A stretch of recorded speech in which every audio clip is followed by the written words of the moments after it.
बिस्मिल्लाहिर्रहमानिर्रहीम, अस्सलाम वालेकुम नाजरीन, आप देख रहे हैं program live with Asif Malik. नाशीज खाकसार आज के प्रोग्राम के साथ आपकी खिदमत में हाजिर। नाजरीन, आज बात करेंगे बल्दियाती तरमीमी बिल 2021 के हवाले से, और जिसके ऊपर इस वक्त जमात इस्लामी 5 रोज़ हो चुके हैं। सिंध असम्बली के बाहर उनका धरना जारी है और मुख्तलिफ वहाँ पे ऑफकोर्स हाफिज नईम साहब भी वहाँ पे कोशिश करेंगे वहाँ से धरने से लाइव, अभी रिपोर्टर भी में ज्वाइन करेंगे, वहाँ की सूरत हाल के बारे में बताएंगे। तो वहाँ पे बेसिकली धरना दिया जा रहा है जी, क्योंकि तमाम अपोजिशन ने जब ये बिल आया, जो तरमीमी बिल आया 2021 बल्दियाती निज़ाम के हवाले से, उसको रिजेक्ट कर दिया और बड़े सख्त अल्फाज में तमाम तर जमातें, जितनी भी अपोजिशन है उसमें पीटीआई समेत तमाम अपोजिशन, चाहे वो पीएसपी हो, चाहे वो एमकेएम हो, चाहे वो जमात इस्लामी खुद हो, तमाम जमातों ने इसको रिजेक्ट किया और कहा था कि धरने दिए जाएंगे। दूसरी तरफ यह भी कहा गया क्या सिंध जो है, ये सिंध हुकूमत या पीपल्स पार्टी तमाम तर इख्तियारात, या वजीर आला सिंध तमाम तर इख्तियारात अपने पास रखना चाहते हैं? क्या वो तमाम इख्तियारात लेकर लोकल बॉडीज और ये बल्दियात के वो सिंध हुकूमत अपने पास रखना चाहती है? इसकी वजह क्या है, क्यों हो रहा है? तो इसको काफी तनकीद का निशाना बनाया गया खासतौर पर अपोजिशन की जानिब से, और कहा गया कि इसको बिल्कुल भी मंजूर नहीं किया जा सकता। सिंध हुकूमत दूसरी तरफ बात करने को तैयार है, वो कहते हैं ठीक है जी बैठ के बात कर लेते हैं, लेकिन धरने का जो रास्ता है, ये जो धरने दिए जा रहे हैं और ये जो सिलसिला जारी है, ये कोई तरीका नहीं है। इस तरीके के तहत कोई भी बात आगे नहीं हो सकती। तो अब एक बड़ा डेडलॉक से सूरत हाल पैदा हो चुकी है। पीएसपी की जानिब से जनाब शबीर साहब और दीगर जितने भी ओहदेदारान थे वो आज गए जमात इस्लामी के धरने में, उन्होंने भी वहाँ जाके वफद में मुलाकात की। मुतहदा के हवाले से भी आज हम बात करेंगे इसी हवाले से, और पीपल्स पार्टी का क्या मौक़िफ़ है इसके ऊपर, ये भी जानने की कोशिश करेंगे। सबसे पहले मैं चाहूँगा कि वहाँ पे धरने की क्या सूरत हाल है, वहाँ पे क्या इस वक्त सिलसिला है, उस तरफ मैं जाऊं, और जैसे हमारे रिपोर्टर हमसे कनेक्ट होंगे वहां से, मैं चाहूंगा कि पहले वो पूरी ताज़ा तरीन सूरत हाल हमें बताएं और फिर हम उनकी तरफ बढ़ेंगे। ये जो कराची है, ये कराची एक हब है जिसके ऊपर तमाम तर जमातें अपना ऑफकोर्स स्टेक रखती हैं और स्टेक होल्डर्स कहलाती हैं। इसमें मुतहदा की हम बात करें तो कराची का जो बल्दियाती निज़ाम है मुतहदा के हाथ में रहा और काफ़ी अरसे तक उन्होंने इसको कंट्रोल किया। इसी के साथ साथ जमात इस्लामी नेमतुल्लाह खान साहब का दौर एक गोल्डन दौर कंसिडर किया जाता है कराची के हवाले से, जिस तरह से उन्होंने काम करवाया। फिर मुस्तफ़ा कमाल साहब ने, जो कि अब पीएसपी के लीडर बन चुके हैं, वो जब मुतहदा में हुआ करते तो उन्होंने उसको बहुत खुश असलूबी से जितने भी प्रोजेक्ट्स थे उनको कंप्लीट होने दिया। वरना अक्सर ऐसा होता है कि जी आप एक हुकूमत ने कुछ प्रोजेक्ट स्टार्ट किए हैं, कुछ अर्से बाद जब दूसरी हुकूमत आती है तो पिछले प्रोजेक्ट्स को वहीं पे रोक दिया जाता है और तातुल के शिकार हो जाते हैं। जबकि मुस्तफ़ा कमाल साहब की बात को बिल्कुल मैं अप्रिशिएट करूंगा कि उन्होंने सन 2004-5 में वो तमाम प्रोजेक्ट्स आगे बढ़ाए और फिर वो पाया तकमील तक पहुंचे, जिसकी वजह से कराची में एक ये जो 8-10 साल का एक गोल्डन एरा कह लीजिए जो उनके दौर में हमने देखा, वो एक अच्छा इम्पैक्ट था। लेकिन उसके बाद जो गुज़िश्ता अगर हम देखें कुछ अरसे से, तो कराची में शायद वो ग्रोथ नहीं हो पा रही है, कोई मेगा प्रोजेक्ट्स कराची को नहीं मिले। कुछ प्रोजेक्ट्स पाकिस्तान पीपल्स पार्टी ने उनका ऐलान किया, लेकिन कुछ प्रोजेक्ट्स का क्रेडिट जो विफाकी हुकूमत है पाकिस्तान तहरीक इंसाफ वो ले जाती है, कुछ का क्रेडिट पीएमएलएन को जो है वो दिया जा सकता है, या फिर वो एक बज़िद है उसके ऊपर कि जी दिया जाना चाहिए, हम लेंगे। जिस तरह ये अभी खासतौर पे ग्रीन लाइन बस के हवाले से आपने देखा पूरा सिलसिला एक रहा। तो ये पूरी इस वक्त एक सूरत हाल है कराची की अवाम, आप लोग, हम लोग, जितने भी आसपास यहाँ पे रहने वाले लोग हैं, और कराची जिस तरह एक्सपैंड हो रहा है, वो लोग किसकी तरफ देखेंगे, उनकी मदद करने कौन आएगा, वो किस तरह से सुकून की सांस लें। और जिस तरह से आपको पता है सूरत हाल बिगड़ती जा रही है, महंगाई की सूरत हाल बहुत खराब हो चुकी है, लेकिन जिन जमातें आपस में एक लड़ने में लगी हैं, आपस में अब कौन सी जमात ठीक है, कौन सी जमात ठीक नहीं है, यकीनी तौर पर कौन सी कितनी मकबूल है, कौन सी मकबूल नहीं है, कौन सी ज्यादा मकबूलियत हासिल करती जा रही है, ये तमाम तर चीजें तब पता चलेंगी जब जिस तरह से इलेक्शन करीब आता रहेगा। तो ये जमात इस्लामी ने सबसे पहले ये जो है स्टेप लिया और वो जाकर जो है वो धरने में बैठ चुके। मुझे बताइएगा जैसे ही मोहसिन साहब हमें कनेक्ट करें वहां से, हम चाहें कि लाइन पर है। अच्छा जी, प्लीज मुझे बताइएगा, और मुझे प्लीज चेक कीजिएगा, आपकी आवाज मुझे नहीं आ रही है। मोहसिन साहब, सर अस्सलाम वालेकुम। जी वालेकुम सलाम। मोहसिन साहब बहुत शुक्रिया आपने ज्वाइन किया। धरने की जरा सूरत हाल बताइएगा, आज 5वां रोज है। मोहसिन साहब क्या सूरत हाल है वहां पे, क्या होने जा रहा है, क्या सिंध हुकूमत की तरफ से कुछ लचक दिखाई जाएगी? सिंध हुकूमत की जानिब से पैगाम तो भेजे जा रहे हैं, क्योंकि हाफिज नईम रहमान ने अपने मरकजी खिताब में ये कहा है कि सिंध हुकूमत की तरफ से पैगाम भेजे गए हैं कि हम चाय पिला दें, जो है वो बिरयानी खिला दें या कॉफी पिला दें। उनका कहना था कि इस किस्म की ऑफर्स को वो नहीं मानते। उनका एक 1 पॉइंट एजेंडा है, वो ये है कि बल्दियाती एक्ट में जो तरमीम हुई है उसे वो चाहते हैं कि खत्म की जाए, वैसे का वैसा बल्दियाती एक्ट जो पहले था वो नाफिजुल अमल किया जाए। तो आज बारिश थी, आज हम धरने में थे कवरेज के लिए, तो बारिश के दौरान भी लोग यहाँ पर बैठे रहे और बल्कि जोग दर जोग कई लोग तो हमने आते हुए देखे। अच्छा। बजाय इसके कि उठकर जाने की बजाय वो लोग धरने में आ रहे थे और काफी एहतमाम से आ रहे थे, क्योंकि उनका ये कहना है कि ये धरना लामहदूद मुद्दत तक है। तो इसमें जो जुमा आ रहा है, इस जुमे को सेनेटर सिराजुल हक आकर खिताब करेंगे, मरकजी अमीर जमात इस्लामी पाकिस्तान। ठीक है। तो इसके अलावा हमने देखा कि यहाँ पे दिन भर स्पोर्ट्स होती रही है, बॉक्सिंग होती रही है, फुटबॉल खेल रहे हैं और मरकजी कायदीन आते हैं, वक्फे वक्फे से अपने खिताबात करते हैं और इस अज़्म का इजहार कर रहे हैं कि वो उठकर नहीं जाएंगे जब तक कि ये कानून खत्म नहीं हो जाता। जी ठीक हो गया। अच्छा ये बताएं कि मेन इनका क्या है, मुद्दा क्या है, किस किस इशू के ऊपर जो है वो जिसको तस्लीम नहीं किया जा रहा, या आपको लग रहा है कि कौन से ऐसे पॉइंट्स हैं जिनको शायद सॉल्व कर दिया जाए तो इनकी बात आपस में बन सकती है? एक्चुअली जो बल्दियाती एक्ट है वो पहले से जो था उनको एम्पावरमेंट किया गया था मकामी जो हुकूमतें होंगी और यूनियन काउंसिल तक। तो अब जो अमेंडमेंट्स हुई हैं उनमें बाद चीजें जो है वो निकाल ली गई हैं।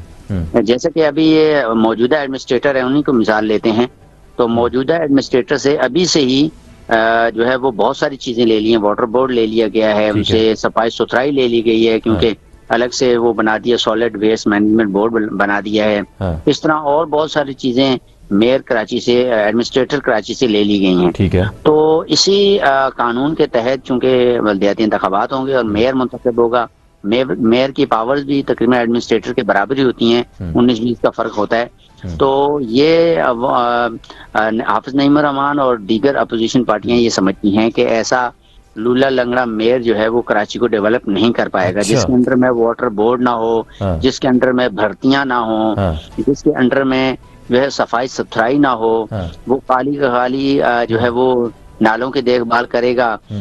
फायर ब्रिगेड अभी तक उनके अंडर में है, फायर ब्रिगेड को खाली देखेगा या कुछ पार्क्स के मसाइल देख लेगा। तो सिंध हुकूमत की तरफ से क्या मौक़िफ़ अब तक सामने आया है सिवाय ये जूसेस और चाय ऑफर करने के अलावा? सिंध हुकूमत के वज़रा जो हैं उनसे गाए बगाए जहाँ पे प्रेस कॉन्फ्रेंसेस होती है, मीडिया उनसे सवालात करता रहता है, तो उनकी एक ही टेप है जो कि रिपीटेडली चल रही है कि हमने कराची की बेहतरी और सूबे की बेहतरी के लिए बल्दियाती एक्ट में अमेंडमेंट की है। ठीक है। और जो है हम चाहते हैं कि बेहतरी से बेहतर जो है निज़ाम दिया जाए। तो उनका यही मौक़िफ़ है। अभी तक भी जो हाफिज नईम रहमान को मैसेजेस मिले हैं, ऐन मुमकिन है कि उनमें बहुत ज़्यादा लचक नहीं दिखा रही पीपल्स पार्टी की गवर्नमेंट पीछे हटने को।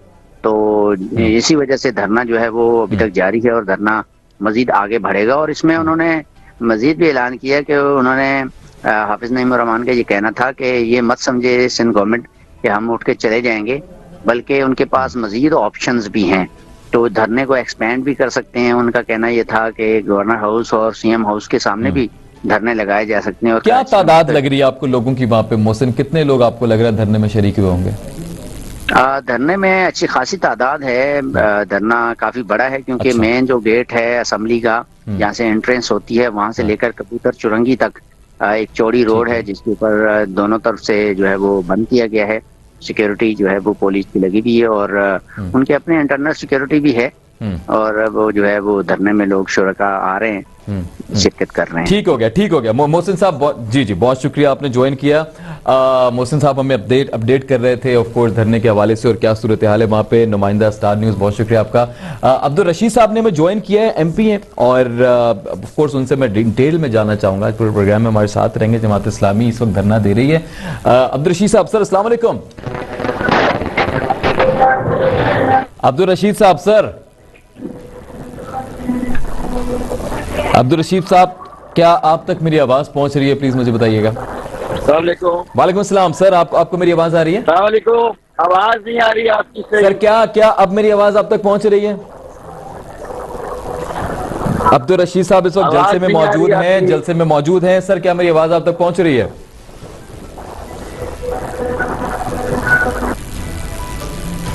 प्लीज चेक कीजिएगा, शायद अब्दुल रशीद साहब तक मेरी आवाज नहीं पहुंच रही है। मैं उनको बिल्कुल सुन सकता हूं। मेरे ख्याल में शायद इस वक्त वो जलसे में हैं, वहां से इस वक्त लाइव हमने चाहा कि जो जमात इस्लामी के लीडर्स उनको कनेक्ट किया जाए और इन सवालों से बात की जाए। तहसीम आब्दी साहबा हमें ज्वाइन करेंगी, पाकिस्तान पीपल्स पार्टी की रहनुमाई करेंगी। शायद पाशा साहब ज्वाइन करेंगे, पाकिस्तान खासतौर पे MQM पाकिस्तान की नुमाइंदगी करेंगे और उनसे जानेंगे MQM इस पे क्या मौक़िफ़ रखती है। और इसी के साथ साथ PSP से भी डॉक्टर सफ़ान साहब भी हमारे साथ रहेंगे। कुछ देर के लिए शबीर साहब भी हमें ज्वाइन करेंगे, शबीर कायम खानी साहब के, वो बताएं कि कल जो उनका वफद गया है जो बात करने के लिए, मुलाकात करने के लिए, उस वफद ने क्या बात की और क्या कोई ग्रैंड अपोजिशन अलायंस बनने वाला है, किस तरह से इस मसले को आगे उठाया जाएगा और PTI का भी क्या इसमें कोई रोल हो सकता है, तो ये भी देख सकते हैं जी, क्योंकि अपोजिशन में है PTI खासतौर पर सिंध हुकूमत के खिलाफ सिंध असेंबली में। जी प्लीज मुझे बताइएगा कौन हमारे साथ है।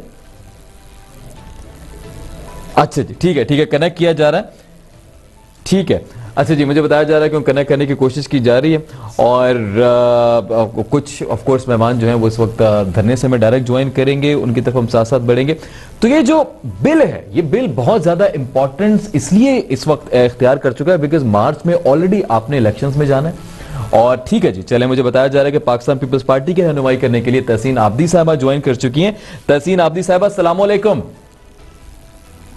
वालेकुम अस्सलाम। तहसीन साहबा, बहुत शुक्रिया आपने ज्वाइन किया। अभी प्लीज अब्दुल रशीद साहब को दोबारा कांटेक्ट कीजिएगा, वो इस वक्त जलसे में हैं, उन तक आवाज हमारी नहीं पहुंच पा रही है, सिग्नल प्रॉब्लम आ रहा है। उनसे प्लीज किसी भी तरह से कोई भी मीडियम यूज करके राब्ता करें ताकि हम उनसे बात कर सकें। तहसीन साहब, आपसे आगाज करूंगा। पाकिस्तान पीपल्स पार्टी ये तरमीमी बिल, जो तरमीमी एक्ट है वो लेकर आई और अपोजिशन का ये कहना है कि सारे के सारे राइट्स तो आपने अपने पास रख लिए, वज़ीर आला साहब ने अपने पास रख लिए, तो हम लोग क्या करेंगे? अगर हम जीत भी गए, अगर मार्च में अगर हम बल्दियाती निजाम में, तो उसका फायदा ही नहीं है, कोई मकसद ही नहीं है उस जीतने का। ठीक है, अच्छा जी, मुझे बताया जा रहा है कि तहसीन साहिबा भी डिस्कनेक्ट हो चुकी हैं क्योंकि सिग्नल प्रॉब्लम है, उसकी रीजन मौसम भी हो सकता है। प्लीज जैसे ही मेरे कोई और मेहमान मुझे ज्वाइन करें, प्लीज मुझे बताइएगा। PSP से अगर कोई साहब मुझे ज्वाइन करें, MQM से शाहिद साहब से, बल्कि मजे की गुफ्तगू मुझे शाहिद साहब से करनी है, तो शाहिद साहब भी ज्वाइन करें तो प्लीज मुझे बताइएगा ताकि उनसे भी हम आगे बढ़ सकें। तो मार्च में जो इलेक्शंस हैं, ये इलेक्शंस बहुत ज्यादा इस वक्त जो है वो इंपॉर्टेंस के हामिल हैं क्योंकि कराची पूरे पाकिस्तान का सबसे बड़ा शहर है, इसमें तमाम पार्टीज अपना स्टेक रखती हैं, स्टेक होल्डर पार्टीज हैं। PSP के समय आपको बताया मुस्तफा कमाल साहब लीड कर रहे हैं, लेकिन अब तक उनको कोई बड़ी कामयाबी नहीं मिली है, लेकिन ठीक हो गया। अब्दुल रशीद साहब ने ज्वाइन के लिए। सर अस्सलाम वालेकुम। सर वालेकुम अस्सलाम। सर बहुत शुक्रिया आपने ज्वाइन किया, उम्मीद करता हूं आप तक मेरी आवाज बिल्कुल ठीक ठाक पहुंच रही होगी। अब्दुल रशीद साहब, आप इस वक्त ठीक हो गए सर, आप इस वक्त जलसे में ही हैं, धरने में हैं, आप उसको धरना नाम दे दीजिए, जलसा नाम दे दीजिए, एक पूरा एक सिलसिला है, वहां पे माहौल है। अभी रिपोर्टर ही वहां से बता रहे थे कि किस तरह लोग आ रहे हैं मौसम के बावजूद, खराब मौसम के बावजूद वहां बैठे हुए। सर मकसद क्या है, क्यों सर आप इतनी ख्वारी उठा रहे हैं, इतने खराब मौसम में क्यों बैठे हैं सर? वो तो कह रहे हैं सिंध हुकूमत वाले कि कर ले हमसे बात। इसमें देखें, जद्दोजहद को तो हमने कभी भी ख्वारी नहीं समझा। अच्छा, और अगर इसको लोग ख्वारी समझते रहते तो आज पाकिस्तान ना बना होता। आज अगर हम बैठे तो हमारे मकासद ये हैं कि हमें अपने हुकूक का तहफ़्फ़ुज़ करना है। ठीक है। इस वक्त बल्दियाती निज़ाम के नाम पर जो काला कानून सिंध असेंबली में पास किया है, वो एक कठपुतली है। अच्छा। एक मुंतखब बल्दियाती नुमाइंदे को सिर्फ कंप्लेनर बना दिया है और इख्तियारात सारे उससे ले लिए हैं। ठीक है। हम तो ये मुतालबा कर रहे हैं सिंध हुकूमत से, पीपल्स पार्टी के, कि वो इस बिल को वापस करे और बाइख्तियार गवर्नमेंट के इंतखाबात, बल्दियाती इंतखाबात करवाए। तो आप कह रहे हैं वापस करे, क्या वाहिद वापस करना ही हल है इसका, या कोई और भी हल निकल सकता है? उसमें मजीद कुछ तरमीम हो सकती है, कुछ आपकी भी सुनी जा सकती है? तरमीम जो है वो बल्दियाती एक्ट के अंदर तरमीम के लिए तो हम उस दिन भी खड़े थे। अच्छा। और हमें तो मौका नहीं दिया गया। 6 मिनट में बिल पेश भी किया गया और 6 मिनट के अंदर मंजूर भी कर लिया गया। ठीक है। फिर उसके बाद गवर्नर साहब ने अपोजिशन मेंबरान के लिए एहतजाज पर उसके ऊपर तहफ़्फ़ुज़ात का इज़हार किया, तो असेंबली में दोबारा बिल पेश किया गया और वो 6 मिनट के दौरानिये को 5 मिनट कर दिया गया और दोबारा पास कर लिया गया। तो बिजनेस रूल्स के मुताबिक असेंबली के बिल टेबल करने के बाद इसको किसी सिलेक्ट कमेटी में, किसी स्पेशल कमेटी में, किसी स्टैंडिंग कमेटी में भेजा जाता है और उसके बाद 2-3 दिन इसके ऊपर डिबेट होती है। अरकान अपनी तरामीम पेश कर सकते हैं। लेकिन यहाँ तो पीपल्स पार्टी ने जमहूरियत की राह गलापने वाली ने आमरियाना तस्वुर के साथ ये इकदाम किया है, अपने लोगों को भी बोलने का मौका नहीं दिया फ्लोर पर। अच्छा, तो ये एक पूरा अमल है कि जो हम समझते हैं कि जमहूरियत के और आइन के खिलाफ है। पीपल्स पार्टी अपनी अददी अक्सरियत की बुनियाद पर कराची समेत सिंध के शहरों को यरगमाल नहीं कर सकी है। ठीक है। अच्छा सर, एक बात बताएं, ये माजी में जो भी मेयर्स रहे हैं, चले मुस्तफा कमाल साहब का एक गोल्डन एक एरा कह सकते हैं आप, आपकी अपनी जमात से नेमतुल्लाह खान साहब का गोल्डन एरा कहा जा सकता है। इसके अलावा आपको ऐसा लग रहा है कि किसी भी जमात ने या किसी भी मेयर ने प्रॉपर इन इख्तियारात का इस्तेमाल किया भी होगा? देखें, नेमतुल्लाह खान साहब की गवर्नमेंट जो थी, सिटी गवर्नमेंट, ठीक है कि उसमें भी बहुत सारी चीजें नहीं थी, लेकिन वो कठपुतली नहीं थी। रेवेन्यू जनरेशन इख्तियारात मौजूद है। उन्होंने शहर के अंदर डेवलपमेंट की।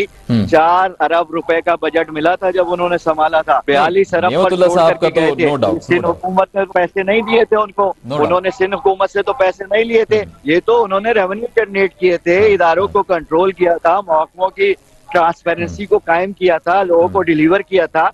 मसला इस वक्त ये है कि जो उन्होंने हॉस्पिटल बना करके दिया आरटीसी, इन्होंने वो भी ले लिया। अगवानी साहब ने अब्बासी शहीद बना करके दिया, इन्होंने वो भी ले लिया। प्राइमरी हेल्थ एजुकेशन दोनों इन्होंने ले ली। यहाँ तक के मिल्की एनिमल के जो 5 करोड़ मेट्रोपॉलिटन को टैक्स मंथली मिलते थे, वो भी ले लिए। तो ऐसे निजाम के अंदर कि जब एक मुंतखब चेयरमैन यूनियन कमेटी या कौंसिल का, या शहर का मेयर या डिस्ट्रिक्ट का या टाउन का नाजिम, वो सिर्फ हर महकमे की कंप्लेन को फॉरवर्ड करे लिख करके, तो ये तो शहरी को, हर शहरी को हक हासिल है। ठीक है, ठीक हो गया, ठीक हो गया। चले मैं आपकी तरफ वापस आता हूँ। पीएसपी से डॉक्टर सफान साहब ने ज्वाइन किया है। ठीक है, अब्दुल रशीद साहब मैं आपकी तरफ वापस आता हूँ। डॉक्टर सफान साहब ने ज्वाइन किया है पाकिस्तान पासबान जमात से। सर अस्सलाम वालेकुम। वालेकुम अस्सलाम। सर कैसे हैं आप? ठीक ठाक हैं? डॉक्टर सफान साहब, काफी अर्से बाद आपसे बात हो रही है और आज मरहला कुछ इस तरह का है जी कि धरना दिया जा चुका है और पीएसपी भी मेरे ख्याल में पता नहीं शरीक होने गए थे आप या कुछ बातचीत करने गए थे, थोड़ा वहां का हाल अहवाल बता दें। शबीर साहब से मैंने रिक्वेस्ट की है कि वो भी थोड़ा हाल अहवाल बताएं, लेकिन सर पीएसपी का ऑफिशियल मौकफ क्या है इस हवाले से? आपने रिजेक्ट तो कर दिया, बिल्कुल आपने कहा जी बिल्कुल तस्लीम हो ही नहीं सकता, बड़े सख्त अल्फाज में आपने जो है उसकी मजम्मत की है। आपको क्या लगता है?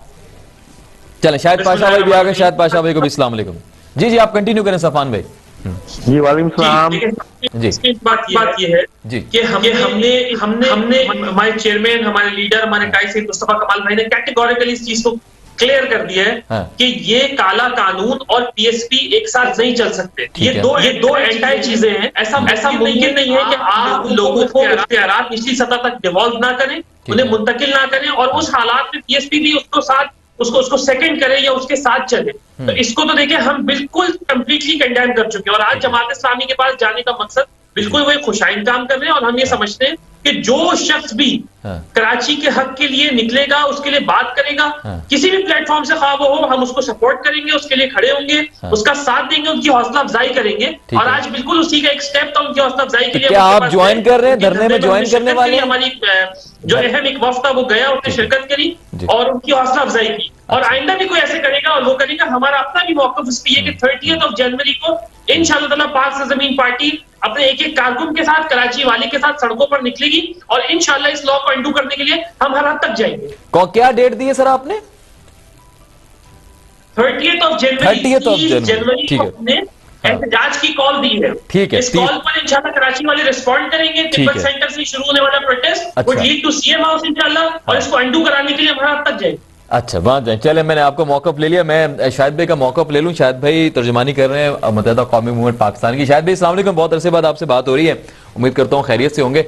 अब शाहिद भाई आपने ऑफ कोर्स एमकेएम ने कराची को बहुत एक वक्त दिया, काफी अरसे तक ये तमाम इदारे आपके कंट्रोल में रहे, कुछ आपके खिलाफ नेगेटिव बातें भी की जाती हैं, कुछ पॉजिटिव भी की जाती हैं, जिनमें से मैं खुद एक वो शख्स हूं जिसने अभी बात की कि जी आप ही के दौर में मुस्तफा कमाल साहब ने, चाहे पीएसपी इसका क्रेडिट ले ले, आप ले लें, या नेमतुल्लाह खान साहब की जब मैंने बात की कि कुछ ऐसे नाम आए हैं जिन्होंने इन इख्तियारात का बड़ा जबरदस्त इस्तेमाल किया और कराची को कराची बनाया। कुछ ऐसे भी थे जिन्होंने इन्हीं इख्तियारात के होते हुए भी कुछ नहीं किया, रोते रहे। आप सर कैसे देखते हैं इस पूरे बिल के हवाले से? जरा एमकेएम का मौक़िफ़ बयान कीजिएगा और फिर इस धरने के ऊपर आप क्या सपोर्ट करने वाले हैं, क्या राय रखते हैं? जी आसिफ भाई, आप समेत तमाम लोगों को जो मौजूद हैं, अस्सलाम वालेकुम मेरी तरफ से। अच्छा जी, बात देखें बड़ी तवील है और बात बड़ी जिसे कहते हैं ना कि अलार्मिंग भी है। अच्छा। वो बात यह है कि ये जिस बिल को रिजेक्ट करने की और जिस बिल पर बात हो रही है, धरने हो रहे हैं, एहतजाज हो रहा है, ये बेसिकली कोई नया बिल नहीं है। ये वही बिल है जो 2013 से लागू था। ठीक है। और जो एमक्यूएम ने इस बिल के अंडर और इस काले कानून के अंडर में जिस तरह भी सर्व किया, ये तो एक अमेंडमेंट एक्ट है। ये बिल में एक अमेंडमेंट है और इस अमेंडमेंट में कोई इतनी ज्यादा चीजें नहीं है जो ओरिजिनल बिल में ऑलरेडी मौजूद है। आप कह रहे हैं वसीम अख्तर साहब जो अक्सर नजर आते थे वो बेबस, वो इसी वजह से ऑलरेडी हो चुके थे 2013 के बाद से। जी बिल्कुल, ये जब ये कानून बन गया था, देखिए उसके बाद इलेक्शन तो बल्दियाती हुए नहीं ना, बल्दियाती इलेक्शन तो जाके हुए 2015 में, ठीक है ना। अब बात सारी क्या है, मैं देखें 2001 के बाद से जब हमारे जो नाजिम थे 2005 में, आपको शायद याद होगा कि कराची में 18 टाउन हुआ करते थे। बिल्कुल बिल्कुल, ठीक है ना। अब इस जो अमेंडमेंट में इन्होंने तमाम जो डिस्ट्रिक्ट कमेटीज थी या डीएमसीज थी, उन तमाम को इन्होंने टाउन में तब्दील कर दिया है। ठीक है ना। अच्छा, अगर आप 2001 में भी टाउन थे, टाउन नाजिमीन हुआ करते थे, 2005 में भी टाउन थे, टाउन नाजिमीन हुआ करते थे।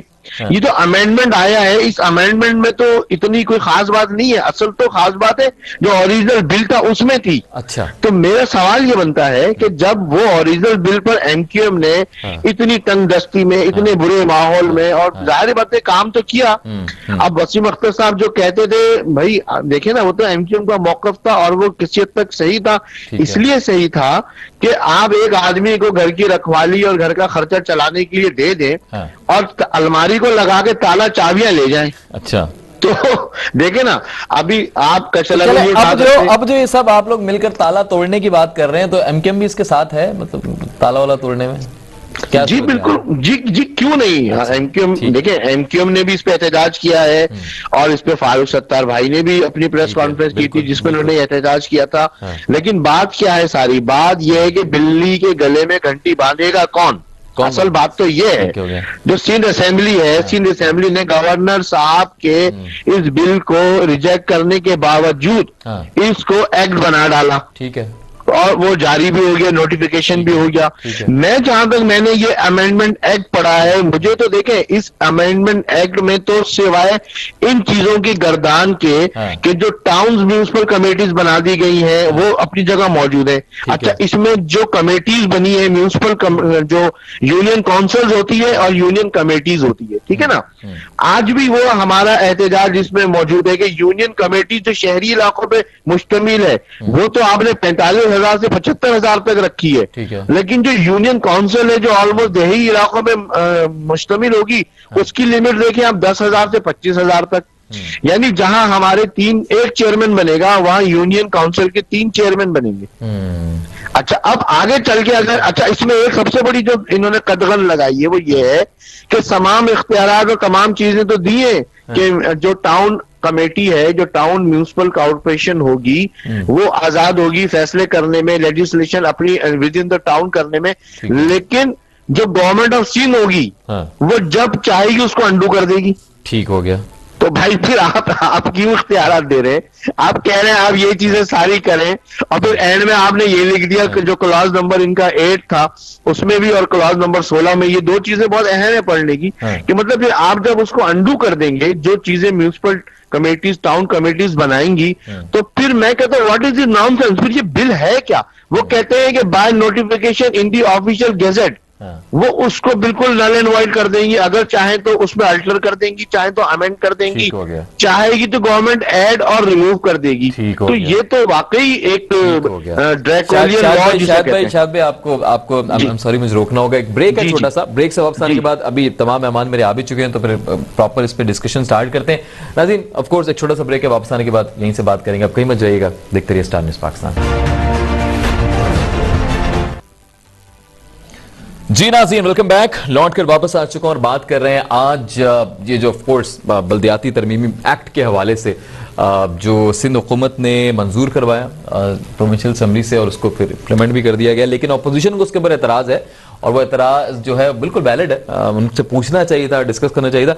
अभी मैं सफान भाई आपसे पहले बात कर लेता हूँ। सफान भाई ये बताएं कि अभी मुझे जो मेरी नॉलेज है, जो मेरी जाती जो मुझे नॉलेज दी गई है उसके मुताबिक जी कि सिंध हुकूमत तो कह रही है आपको बार बार कि जी आप आ जाएं बात कर लें, आ जाएं बात कर लें। धरने वालों को भी कह रही है जी आपको कुछ चाय चाहिए, खाना चाहिए, हम करवा देते हैं। तो मसला कहाँ है? अब मतलब बात नहीं करना चाह रहे आप, या आप चाह रहे हैं कि पूरा का पूरा वापस ले लें, हमें बात करनी नहीं है? तो भाई मसला ये है कि हमें तो चाय का इशू नहीं है, हमें इनका चाय पानी बंद करवाना है, ये है इशू असल ना। और दूसरी बात यह इंपॉर्टेंट इसमें इशू ये है कि देखें उन्होंने जो बातें की है ना, इन्हें देखें 1973 का कॉन्स्टिट्यूशन है ना, जो खुद जुल्फिकार अली भुट्टो साहब ने बताया, काबिल एहतराम शख्सियत है हम सबके लिए, और इनके कायदे। तो इन्हें ये सोचना चाहिए कि जो इन्होंने ये जो एक्ट पास कराया है, ये एक्ट तो इस 1973 कॉन्स्टिट्यूशन की खुली खिलाफ वर्जी है। Article 7, article 8, article 32, article 140। भाई इसकी जरूरत क्यों है कि आपको किसी को बुलाकर बात करनी पड़े? जरूरत तो इस बात की है कि आप कोई गैर आईनी काम, आप अनकॉन्स्टिट्यूशनल काम आप ना करें। आपने आर्टिकल 7, 8, 32, 140 की खुली खिलाफ वर्जी करके आपने तमाम इख्तियारात वजीर तक रोक दिए, सीएम हाउस तक रोक दिए। और डिवोल्यूशन ऑफ पावर, यानी आपने 18वीं तरमीम इन्होंने अप्रूव कराई, 18वीं तरमीम की आज तक सही रूह तो बहाल हो ही नहीं सकी। 18वीं तरमीम ये कहती है कि भाई वफाक से आप तमाम इख्तियारात लेकर डिवॉल्व करें सूबे को, सूबे से लेके यूनियन काउंसिल्स को, यूनियन काउंसिल से लेके गली मोहल्ले तक आपने पहुंचाना है। लेकिन इन्होंने आधे रॉबिन हुड तो हैं, तो इन्होंने आधा रॉबिन के अमीरों से लूटते और गरीबों में देने वाले रॉबिन हुड अमीरों से लूटते और गरीबों से भी लूटते, ये आधे रॉबिन हुड है। तो यहाँ भी इन्होंने आधा काम किया कि इख्तियारात इन्होंने वफाक से तो ले लिए, लेकिन उसके बाद नीचे नहीं वो अच्छा समझ गए। ठीक है वेरी वेरी ट्रू। मुझे ठीक है, अब्दुल रशीद साहब ने दोबारा ज्वाइन कर लिया है। अब्दुल रशीद साहब, साजिद ऑफ कोर्स पाशा साहब हमारे साथ हैं, शायद पाशा साहब सॉरी, और सफान मलिक साहब भी हमारे साथ हैं, तसीन आबदी साहब भी मैं ज्वाइन कर रही हूँ। कुछ आई थिंक मौसम की वजह से प्रॉब्लम आ रहा है कनेक्शन में। आप अभी जो मेन देखिए, मुझे एक चीज समझ नहीं आ रही। प्रॉब्लम यह है कि कहा यह जा रहा है, या मुझे करेक्ट कीजिएगा अगर मैं गलत हूं, तो मुझे ये बताया जा रहा है, खबरों में मैंने सुना है जी, मुख्तलिफ चैनल भी कह रहे हैं कि जी सिंध हुकूमत राजी तो है बात करने पे। जब सिंध हुकूमत राजी है तो बात क्यों नहीं हो पा रही सर? ये थोड़ा कंफ्यूजन दूर कीजिए। देखिए मैं तो कह रहा हूँ अगर सिंध हुकूमत राजी है बात करने के लिए, तो हमारे और उनके दरमियान एक दूसरे के पास टेलीफोन के नंबर भी मौजूद है, और सिंध असेंबली का रास्ता तो इनको ज्यादा हिफ्ज है। तो हम यहाँ पर बैठे हुए हैं, आए आकर के बात कर ले, किससे मना किया है? हमने तो सुना है आपको खाने की ऑफर भी आ रही है, चाय जूसेस खाना है, तो वो ऑफर दे रहे हैं आपको जी, कुछ चाहिए तो हम भिजवा देते हैं। चाय और खाने की क्या, वो अतराफ की मस्जिदों को भी अपने थानेदारों से बंद करवा रहे हैं। अच्छा। धरना की शुरा के लिए मुश्किलात पैदा करें। अच्छा। तो आप उनसे क्या तवक्को रखेंगे? इसका तो सूरत हाल ये है कि हम इस वक्त बारिश में हजारों लोगों के साथ असेंबली के बाहर मौजूद हैं, और मेरा ख्याल है कि इस चिचराहट और शर्माहट की जरूरत नहीं है। अगर वो बहुत संजीदा है इसमें, तो आए आकर के बात करें, हम बात करने के लिए तैयार है। ठीक है, आप किस और जमात से एक्सपेक्ट कर रहे हैं कि वो भी आपको ज्वाइन करेगी? हेलो, आप किस जमात से एक्सपेक्ट कर रहे हैं कि वो भी आपको ज्वाइन करेगी?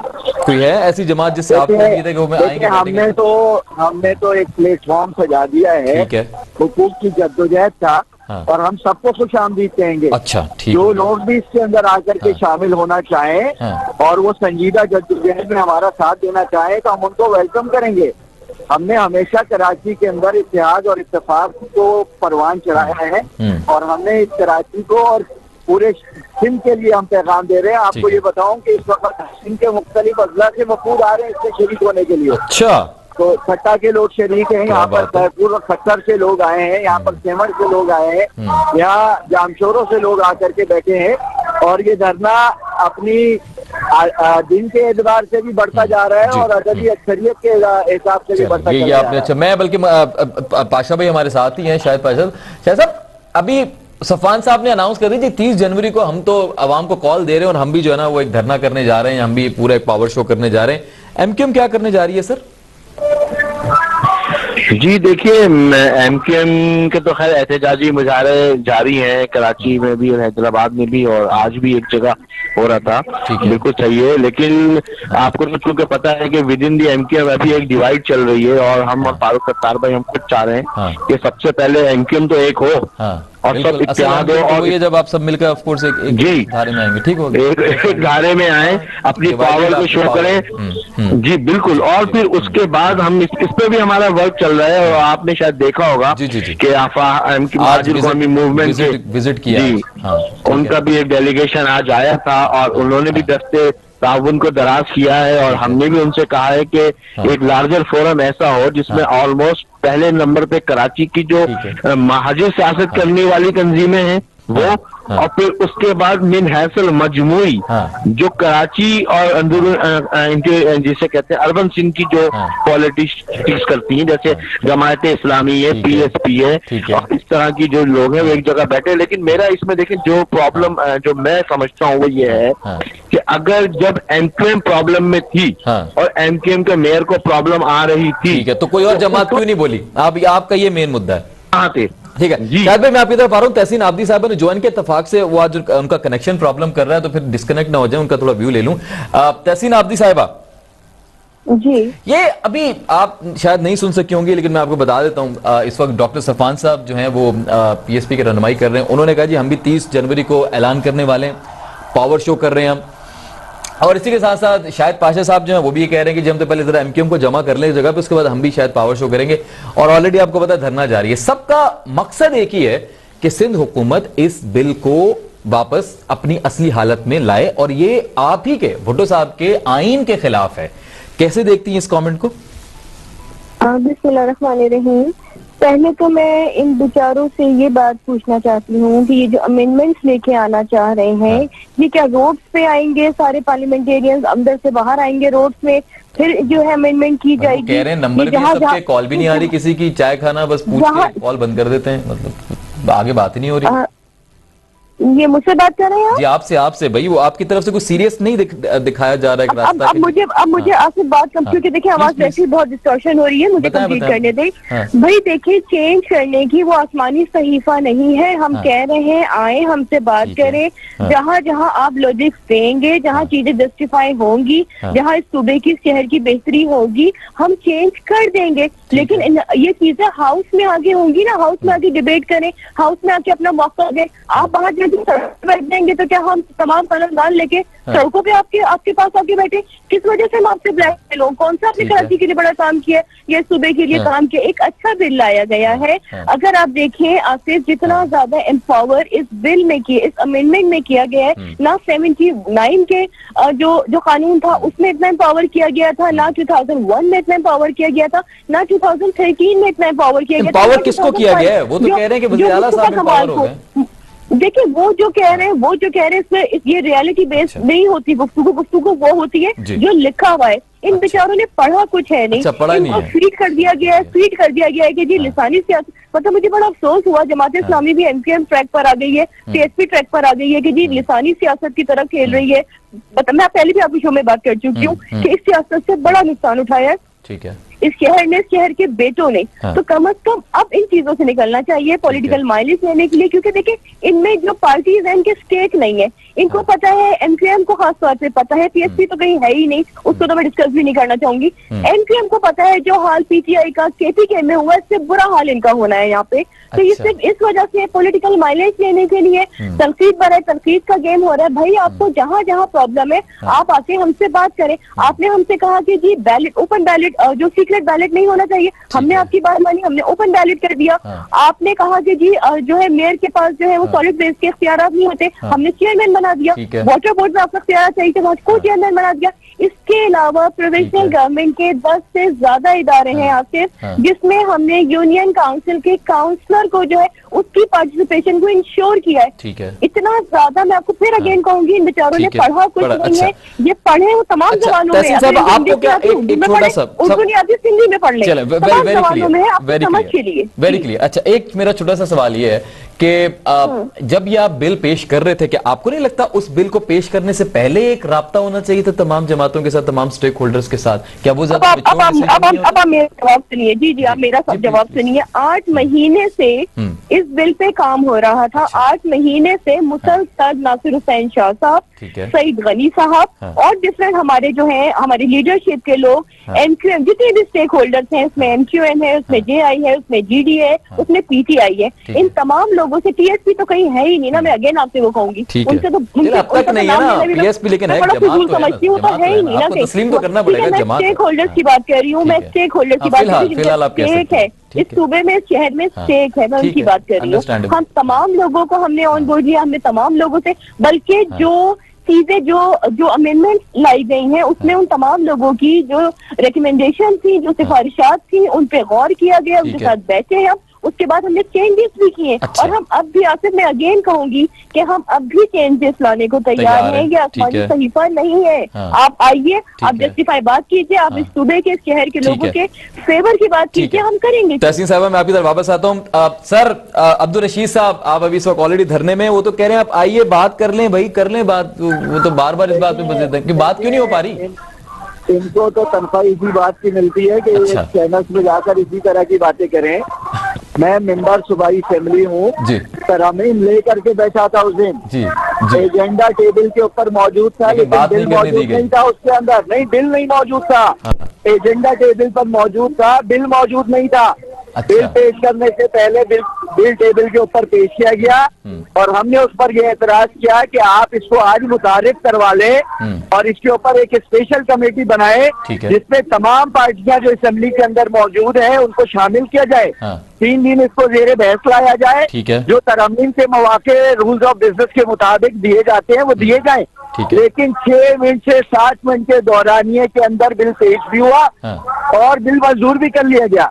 ये जो मोहतरमा फरमा रही थी, ये तो करीब 10 महीने से कुछ चल रही थी गुफ्तगू। नहीं, मैं आपको बता रहा हूँ कि इन्होंने हमें खत लिखा, अच्छा। हमारी पार्टी को, हमने इनको तहरीरी तौर पर तजावीज दी, इनको बोले वो तजावीज पढ़ करके सुना दे और अपना बिल भी पढ़ करके सुना दे। अच्छा। वो बिल उसके ऊपर अमेंडमेंट भी हमने फ्लोर पर जमा करवाई हुई है। अच्छा। हमारे लॉ डिपार्टमेंट में मेंबरान की मेरी अपनी तरमीम जमा हुई हुई है, लेकिन पीपल्स पार्टी ने अददी अक्सरियत का फायदा उठाया है। और जिस तरह इन्होंने सिंध के देहातों के साथ और दही इलाकों के साथ किया है, अब ये सिंध के सारे बड़े शहरों के साथ यही करने के लिए जा रहे हैं। कराची के अंदर रेवेन्यू जनरेट करने वाले जितने महकमे थे, ये पहले इन्होंने 2013 में एक तरमीम की, एमकेएम उसके अंदर शामिल की।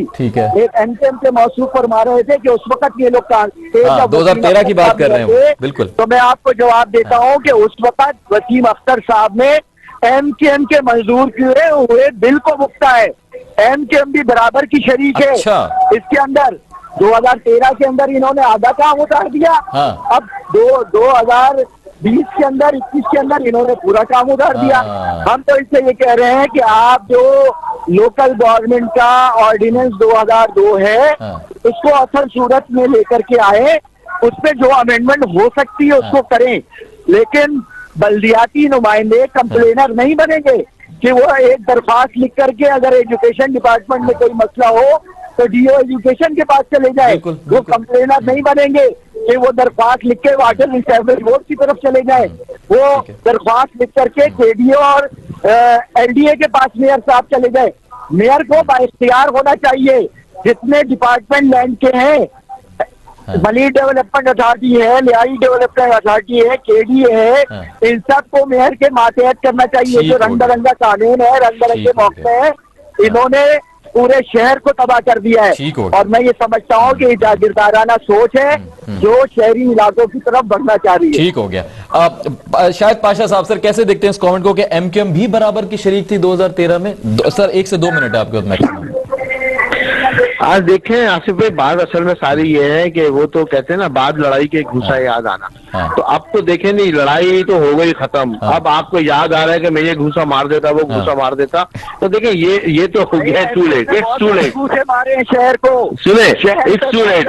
अब देखें, अभी देखें, अभी जमात इस्लामी ने देर आयत दुरुस्त आयत, हम इनको बिल्कुल अप्रिशिएट करते हैं। अच्छा, कोई लड़ाई नहीं करना चाह रहा किसी से भी। अभी तो आप सारे अपोजिशन में है ना, अभी तो नहीं लड़े तो। हाँ, बिल्कुल, अभी सारे अपोजिशन में है। कराची के लिए हम तो खुद देखें, 2 दिन से फारूक भाई कोशिश कर रहे थे कि एक डेलीगेशन इनके पास जज्बा यकजहती और खैर सगाली के लिए भेजा जाए इनके धरने में, लेकिन वो हमारा राब्ता नहीं हो सका। ये हमें बता दें, कोई कोऑर्डिनेटर इनका मिल जाए तो हम इंशाल्लाह कोऑर्डिनेटर दे दें इनको। सर कोई तो कहा है कि हम सबको खुशामदीद वो कह रहे हैं सर, जाएं बिल्कुल। जी जी बिल्कुल, बीएसपी तो हो गया, आगे लगाते हैं। ठीक है, लगाएंगे। चलिए, ये भी कह रहे हैं कि वो आ रहे हैं आपके पास, बस ठीक हो गया। अच्छा, और जी जी बिल्कुल। अच्छा, दूसरी बात जो बहुत इंपॉर्टेंट है, मैं जो सिर्फ एक पॉइंट पर अपनी बात को खत्म करना चाहता हूँ।